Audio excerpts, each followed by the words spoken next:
¿Qué tal, queridos hermanos y amigos? Agradecemos siempre al Señor la oportunidad de estar de nuevo juntos en su programa de Mesa Redonda.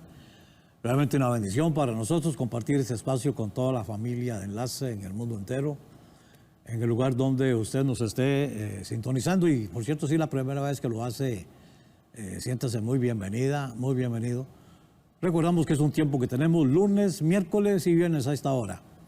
Y también que a través de los medios que están en la pantalla de su televisor puede ponerse en contacto con nosotros, pues, para formular sus preguntas, sugerencias, inquietudes que tenga o testimonios que quiera compartir con toda la familia de Enlace.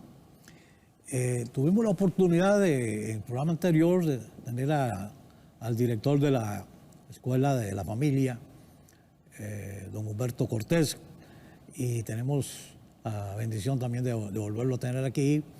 Y como se nos quedó mucha tinta en el tintero, y me quedó sonando al final del programa anterior una frase que él dijo, que había a veces problemas en la familia por un corte de pelo de un hijo. Y inmediatamente, bueno, ya no teníamos tiempo, Humberto, para contarlo, pero me vino una experiencia que luego se la voy a contar, pero qué bendición que vuelva a estar con nosotros. Gracias, Pastor Gullón. Es realmente un honor estar con ustedes. Enviamos un gran abrazo, un saludo muy especial para todos los hermanos de Iberoamérica y decirles que estamos esperando que realmente las palabras que emanan desde este lugar se conviertan en semillas que caigan en sus corazones y el Espíritu Santo las haga germinar, porque Dios ha colocado sobre ustedes el potencial para impactar al mundo. Fíjate que cuando dijiste esa frase, el problema, digamos, que se genera a veces en la familia, digamos, por algo tan trivial que podría ser un corte de pelo. Inmediatamente me vino una escena. Pastor me invita a su casa, un pastor amigo, y estamos en la sala ahí compartiendo algunas inquietudes que él tiene y está expresando. Cuando en eso se abre la puerta de la casa y entra el muchacho joven, alto, muy galán el tipo. Y entonces dice, buenas tardes. Buenas tardes. Y me dice él, Gullón, un momentico, ¿no era que andabas en la barbería? Le dice al hijo. Sí, y allá vengo. Sí, pero ¿qué te hicieron? Don Gullón, ¿qué opina usted del pelo de este muchacho? Si el pelo como por aquí, y venía a la barbería. Venía con el pelo, como decir, no le hicieron nada. Oh, estaba cerrada la barbería. Y entonces yo me quedo así pensando, le digo, mira, en cuestiones de pelo yo mejor no opino, porque se puede interpretar que es envidia. Y el muchacho salió soplado para adentro diciendo, me salvó la tanda el hombre. ¿Cómo es posible que hoy todavía, que yo lo veo hoy todavía,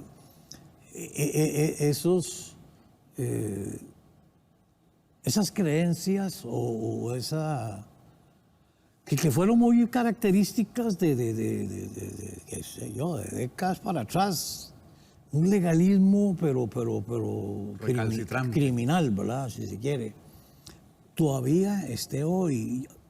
Y yo digo, bueno, todavía, sí, en algunos países donde, qué sé yo, por muchas cosas, hay como un rezago ahí.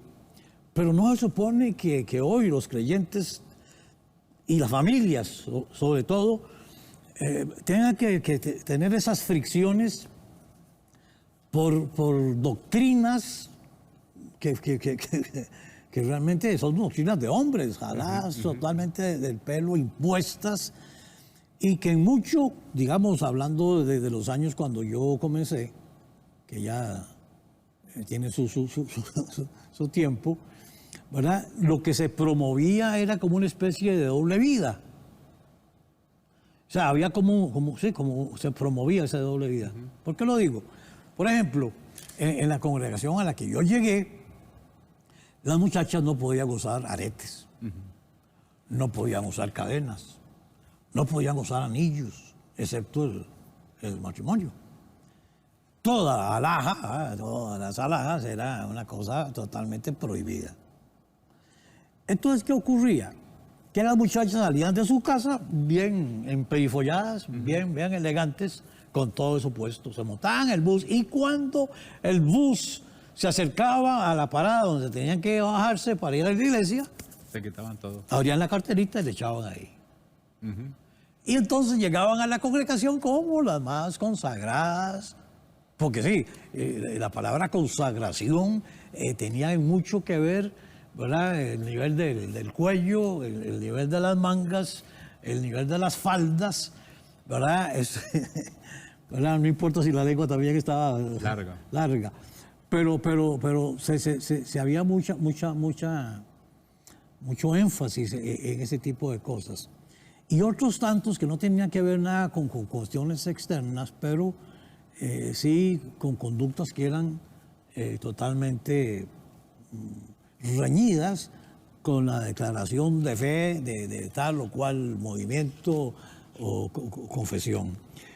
Y lo peor de esto es que el resultado no fue otra cosa que hijos muy maltratados, que cuando crecieron no querían saber nada de Dios, no querían saber nada de la iglesia, no querían saber nada de la Biblia, porque muchas cosas que se les enseñaron y se les impusieron se hacían con textos un poco mal interpretados, con una mala exégesis, con una, ¿verdad? Pusieron a la Biblia a decir cosas que no decían para sustentar sus creencias. Bien, pastor, aquí con todo amor quiero mencionar que cuando hice mención de esto del corte de pelo, sí, es porque llegué al este de los Estados Unidos y después de hablar con un pastor con casi 45 años de ministerio y hablar cerca de 4 noches porque estaba en su casa hasta la madrugada, me dice, quiero que hables con mi amigo fulano de tal y quiero que le hables de esto. Fuimos, desayunamos, hablamos y al final de las 3 horas de conversación me dice, quiero que vengas el domingo y prediques en la iglesia. Y le digo, pastor, yo veo en el programa que hay una cuestión de misiones y si yo vengo a predicar, le predicaré un tema de familia. Me dice, no, eso es lo que quiero.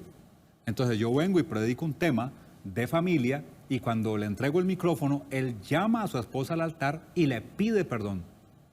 Pero él se queda con su mirada perdida, las lágrimas le corrían y dice, apenas si puedo creer que yo haya votado a mis hijos del Ministerio de la Música por un corte de pelo, por lo que dijeran los diáconos. Igual, aquí es donde entra la apariencia, porque realmente yo vine a los pies de Cristo también en una iglesia donde usar aretes, donde usar maquillaje, donde usar muchas cosas, era algo completamente mundano, era algo completamente carnal, pero yo estaba viendo con toda claridad que las personas lo hacían más por agradar a un hombre que por verdaderamente agradar el corazón de Dios. Y porque levantábamos una bandera de santidad creyéndonos los más santos de Costa Rica y resulta que de santidad no hay nada, porque no me hable de santidad si primero no ha habido sanidad en el corazón. Y resulta que tomamos el verso más conocido que es Hebreos capítulo 12, verso 14, pero nos desplazamos desde el peldaño número 2 al peldaño número 3, que es cuando dice, seguid la paz con todos y la santidad, sin la cual nadie verá al Señor. Pero ¿quién no ha escuchado en un movimiento de santidad a alguien golpear el púlpito y decir, hermanos, y recuerden que sin santidad nadie verá al Señor? Y es cierto, sin santidad nadie verá al Señor. Pero se nos olvida que nosotros somos gente de reino y en el reino todo se rige por leyes. Quiero decir, nadie puede ir de un peldaño al otro si en el que está en desorden. Y el orden del pasaje de Hebreos 12:14 dice, seguid la paz con todos. Ese es el primer peldaño. Seguid la paz con todos nos habla de relaciones interpersonales, pero se nos enseñó a vivir una vida a nivel de la congregación y no a nivel de la casa, a nivel del culto y no a nivel de la conducta, y se nos olvidó que Dios nunca recibirá nuestra devoción en la congregación si en el hogar tenemos una mala relación. Y siento un baño aquí de la presencia de Dios, algo tan hermoso, porque esto está en el corazón de Dios. El hombre pasa, el pastor pasa, el líder pasa, la denominación pasa, Dios no pasa. Esto no es una cuestión de apariencias, esto es una cuestión de entender mi responsabilidad delante de Dios por sacar adelante mi vida, mi matrimonio y mi familia. Porque la iglesia es la esposa del Cordero y Él siempre la va a cuidar muy bien. Cuando usted deje de ser pastor, vendrá otro. Si usted se enferma el viernes, predicará otro en el famoso culto grande que llamamos culto del domingo y puede que esté mejor que con usted. Pero entendamos, se habla de Noé y se dice, ¿qué ministerio más malo el de Noé? 120 años predicando y solamente pudo salvar a su familia. Por el contrario, ¿qué ministerio más exitoso el de Noé? Que después de 120 años fue un hombre de testimonio y un hombre que dijo, va a llover, entremos en el arca. Y la mujer dijo, si Noé lo dice, hagamos caso, porque este es un hombre de Dios, este hombre oye a Dios, yo voy entrando. Y los hijos dijeron, no, papá es un hombre de Dios, si dice que va a llover, entremos. Las nueras no tenían la obligación de entrar, pero ellas dijeron, no, mi suegro es un hombre de Dios, si él dice que va a llover, entremos. Y aquí viene mi amado pastor, porque a lo largo de casi 40 años de creyente y de haber visto estos esfuerzos humanos en torno al legalismo, que es más daño el que ha hecho que beneficio, y que hoy personas que se criaron en ese ambiente y por agradar a un hombre que tal vez hoy está fallecido, hoy se rasgan las vestiduras diciendo, ¿en qué momento yo lo permití? ¿En qué momento me apunté en esa apariencia? ¿En qué momento perdí mis hijos por lo que dijera el pastor o el líder? No, su principal regalo y principal ministerio es la familia que Dios le ha dado. Y enfatizo lo siguiente, mi amado pastor Gullón. Usted mencionó al final del programa anterior el famoso tema de igle crecimiento, porque nos envolvimos en esa ola, en esa maraña, y resulta que aquí específicamente en Costa Rica nos dimos a la tarea de traer modelos de Pensacola, modelos de Colombia, y por último dijimos, no, aquí hay que traer el modelo de Corea del Sur.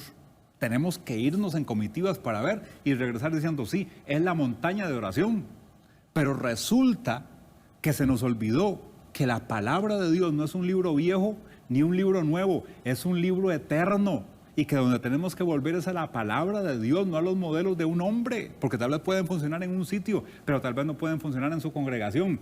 Pero la palabra de Dios está basada en principios eternos, lo que quiere decir que un principio eterno va a funcionar en cualquier etapa de la historia por cualquier persona que se atreva a ponerlos en práctica. ¿Qué es lo que estoy diciendo? Una cosa, necesitamos encarecidamente un avivamiento del cual hablamos, del cual cantamos y del cual nos mofamos en Costa Rica. Porque en Costa Rica nos mofamos de que somos un país que está en tremendo avivamiento. Tremendo avivamiento. Eso en apariencia. Eso de forma, ¿cómo se llama? Que queremos presumir. Porque en Costa Rica la encuesta dice de la Alianza Evangélica Costarricense que el 58% de la gente va a la iglesia por la música, 38% van porque les gusta nuestro modo de liturgia, pero solamente un 6% por escuchar con temor y temblor la palabra del Señor. Entonces, ese avivamiento del cual tanto hemos cantado, y algunos, ¿se acuerda del corito que decía, estamos esperando un avivamiento que baje con poder? Y resulta que muchos se cansaron de cantarlo, hasta se fueron del Señor y nunca lo vieron. Mis amados, cuando yo tenía 19 años y hoy tengo 57, aunque no parece, yo pude comprender claramente, porque yo me quité el sombrero al entrar a la iglesia, pero no el cerebro. Mi sistema de creencias solamente iba a ser afectado por la palabra de Dios. Y yo dije, ese corito está fuera de lugar. ¿Por qué? Porque nosotros ahora mismo estamos en un tremendo y poderoso avivamiento. Solamente que estamos adentro o estamos afuera. Estamos adentro los que aterrizamos cultura de reino.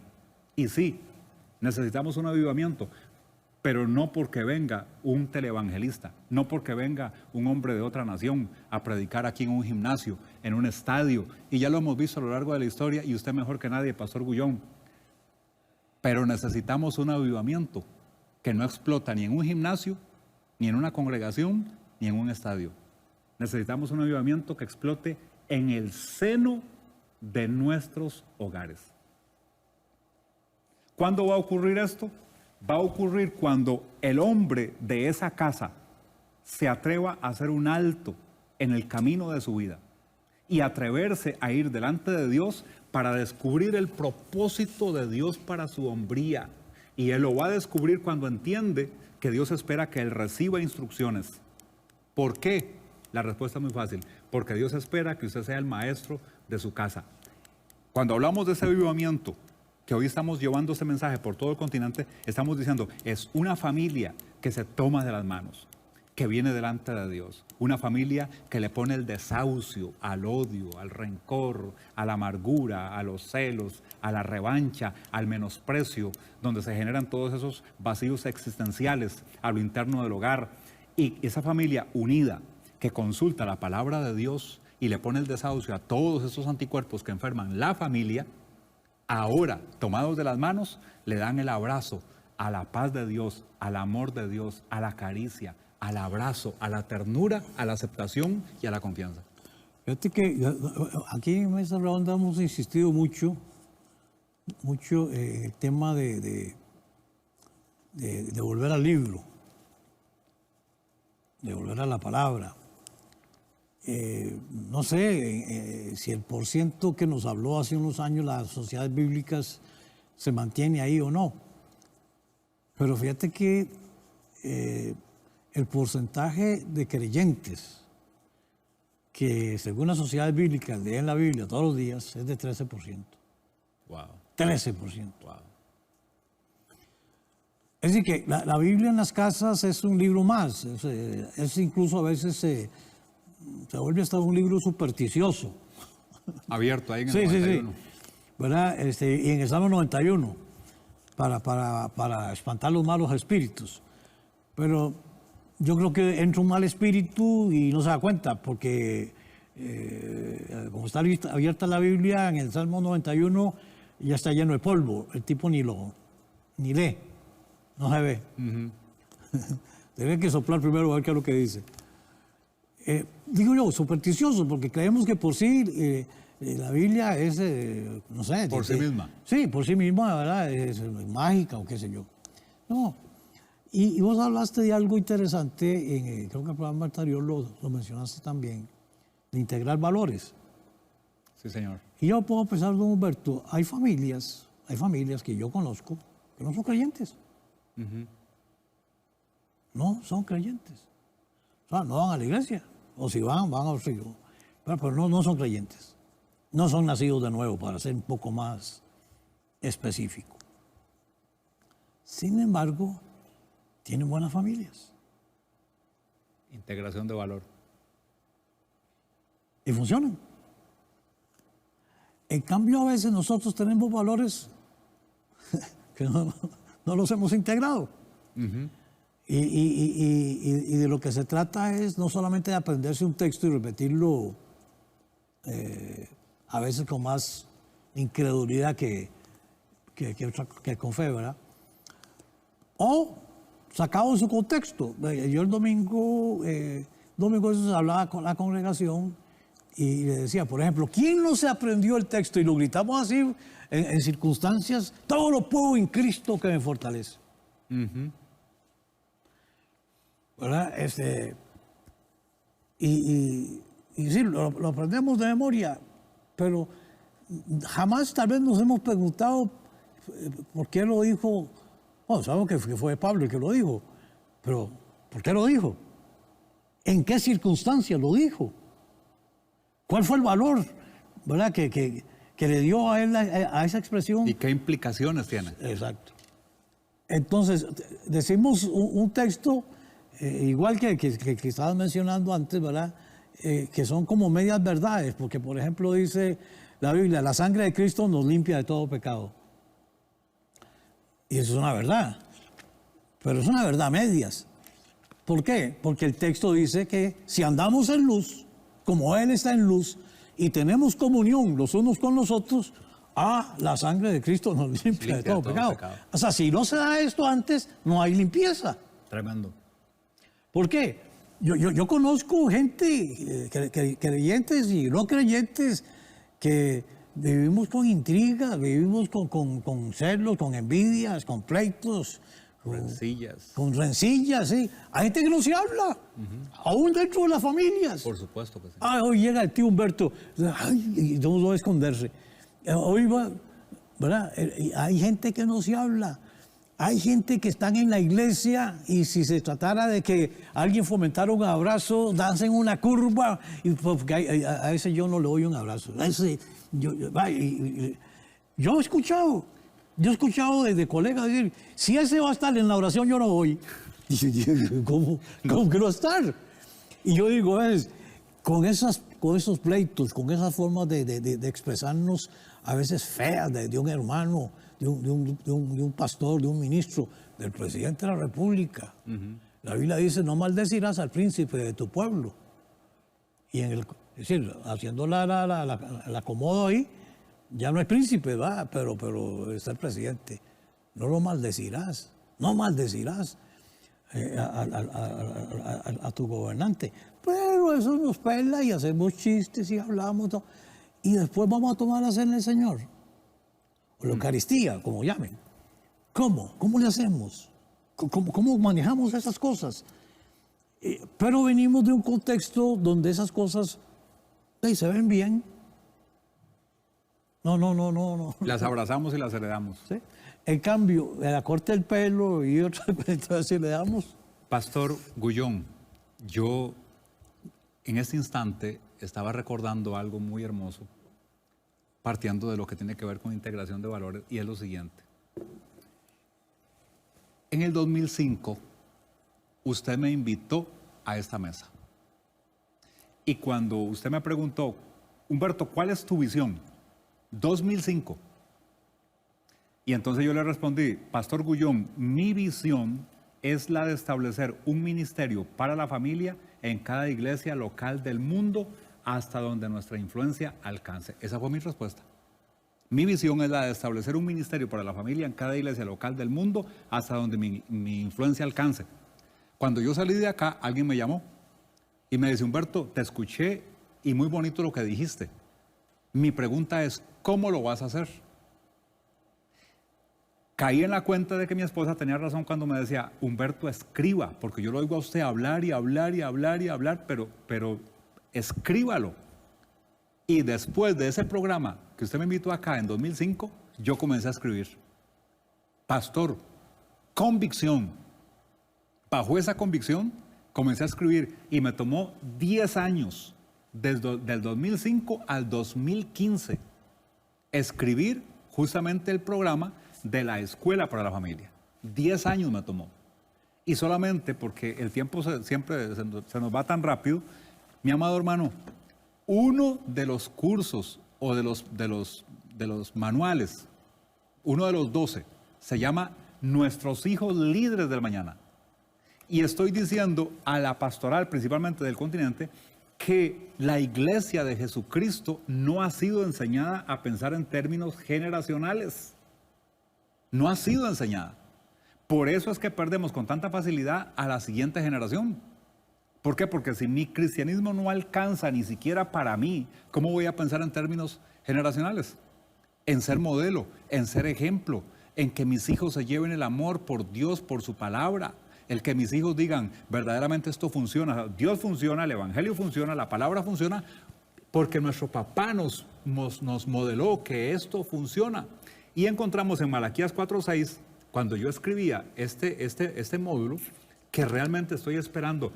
Amados pastores de todo Iberoamérica, por favor, comuníquense con nosotros para decirles cómo pueden poner ese programa en sus congregaciones. Un programa de 1 año que se llama La Escuela para la Familia, que nos enseña en esencia a ser mejores esposos, mejores padres y mejores hijos, para acabar y para romper como lo que se conoce como las sociedades huérfanas, que no son nuevas. No son nuevas, ¿por qué? Porque desde los días de Malaquías dice que Él hará volver el corazón de los padres a los hijos y de los hijos a los padres. Dios conoce la fórmula.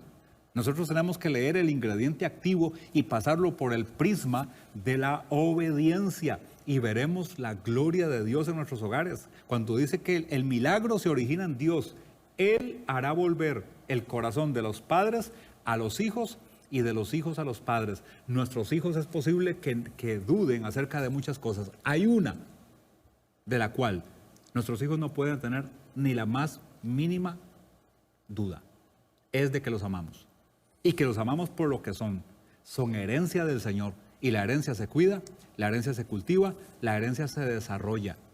Tenemos esta oportunidad y de verdad, pastor, le conté esto de 2005 porque producto de aquel programa nació la Escuela para la Familia. 10 años de escribir y hoy, para la gloria del Señor, lo llevamos por todo el continente y esperamos que ustedes se contacten con nosotros para mandarles un documento, pastor, que se llama En pos de una teología que pondera la importancia de la familia.